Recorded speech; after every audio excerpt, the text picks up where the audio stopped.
Hello everyone. देखिए आज का जो लेक्चर है पॉइंटर इन सी लैंग्वेज के अंदर सबसे बेसिक लेवल की जो लैंग्वेज है सी लेवल लैंग्वेज, उसमें पॉइंटर का क्या यूज़ होता है और पॉइंटर को हम लोग क्यों डिस्क्राइब करते हैं इसके बारे में हम बात करेंगे। तो सबसे इम्पॉर्टेंट है कि पॉइंटर की आपको अगर डेफिनेशन पूछी जाए तो आप सीधे बोलेंगे ये वाला जो अपना स्ट्रक्चर है क्या है। पॉइंटर डिफाइन होता है as a derived data type. पहली इंपॉर्टेंट चीज़ डिराइव्ड डेटा टाइप के रूप में डिफाइन होने वाला एक स्ट्रक्चर क्या होता है, तो उसे बोलते हैं पॉइंटर, जो हमेशा डिराइव्ड डेटा टाइप में डिफाइन होता है। Okay, first thing. Second thing is that ये हमेशा सी में हमेशा दूसरे वेरिएबल का एड्रेस स्टोर करता है, यानी कि उसकी लोकेशन पे स्टोर करेगा। We can access and manipulate the data store in that memory locations using pointer, यानी कि हम उस पूरी डेटा की मेमोरी को एक्सेस कर सकते हैं पॉइंटर का यूज़ करके। ठीक है, तो एक तो डेफिनेशंस की बात हो गई। दूसरी बात, as the pointer store the memory address that size is dependent on the type of data, यानी कि जो भी पॉइंटर मेमोरी कंज्यूम करता है या स्टोर करेगा तो वो पूरी तरीके से डिपेंड होगी जो भी एक्चुअल डेटा टाइप हमने उस प्रोग्राम में डिफ़ाइन किया हुआ है, यानी कि ये पूरा का पूरा सिस्टम आर्किटेक्चर पर डिपेंड करता है। दूसरी बात, तीसरी इम्पॉर्टेंट, हम सिंटैक्स देखने जा रहे हैं तो आप सिंटैक्स देख पाएंगे ईजिली। पॉइंटर का जो सिंटैक्स होता है तो हम हमेशा इस स्टार साइन का यूज़ करते हैं, ये हमें याद रखना होता है। अब देखिए, जो भी डेटा टाइप आपको यूज़ करना है अकॉर्डिंग टू योर प्रोग्राम, आप यहाँ डेटा टाइप लिखेंगे और फिर स्टार के साथ PTR आपने डिक्लेयर कर दिया है। PTR किसे बोलते हैं? PTR को हमने एज अ पॉइंटर डिक्लेयर किया, और डेटा टाइप जो है वो टाइप ऑफ डेटा लिस्ट है जो पॉइंट करता है हमेशा इसको। इस पूरे सिंटैक्स में हमने ये देखा कि हम कैसे डेटा टाइप के साथ पॉइंटर को डिक्लेयर कर सकते हैं।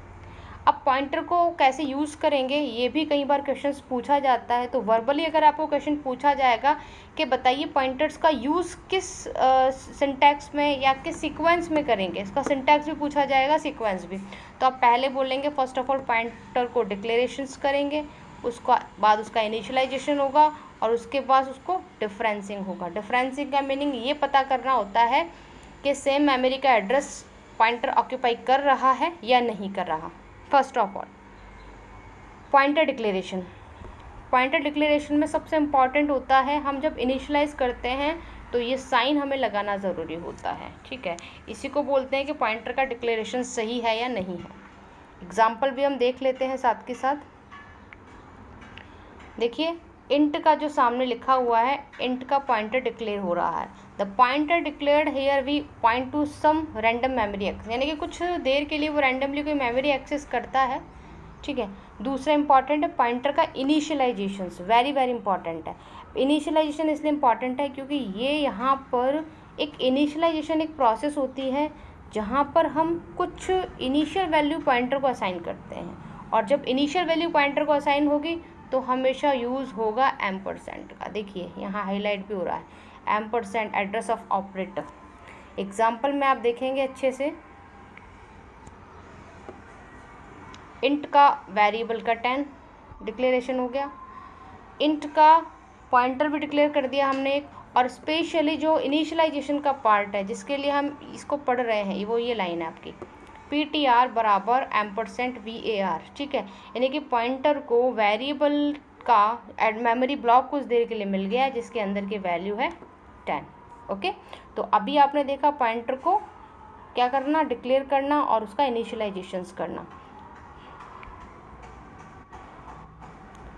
और इस तरीके से थर्ड पार्ट होता है डिफरेंसिंग, ये भी इम्पॉर्टेंट है, काफ़ी लोग इसके बारे में नहीं भी जानते हैं, तो ये हमें याद रखना है। डिफरेंसिंग ऑपरेटर का मतलब ये होता है, साइन तो आपको यही यूज़ करना होता है, लेकिन इसका मीनिंग जब पूछा जाता है तो बहुत लोगों को नहीं आता ये, तो इसलिए आप देखेंगे कि यहाँ पर आप देख पा रहे हैं PTR, पॉइंटर ने जब किसी भी वेरिएबल का एड्रेस लिया तो उसके अंदर एक खुद का एक पर्टिकुलर एड्रेस आया है, देख पा रहे हैं आप, यानी खुद का एक एड्रेस डिफाइन हुआ है पॉइंटर में। और सेकंड बार में जब वैल्यू चली गई तो वैल्यू जाने के बाद पॉइंटर को एक पर्टिकुलर एड्रेस मिल गया, ये इसका स्टोरेज पार्ट है, ये देखिए। ठीक है, तो वैल्यू जाने के पहले पॉइंटर जब इनिशियलाइज किया गया था तब उसको एक फिक्स कोई मेमोरी अलोकेट हुई थी, जो हमेशा हर प्रोग्राम में किसी भी वेरिएबल्स को होती है। लेकिन जब उसको दूसरे वेरिएबल का एड्रेस मिल गया तब उसकी पुरानी मेमोरी कंज्यूम न होकर के फिर से उसको नई मेमोरी मिली, जो कि पुराने वाले वेरिएबल्स की मेमोरी थी।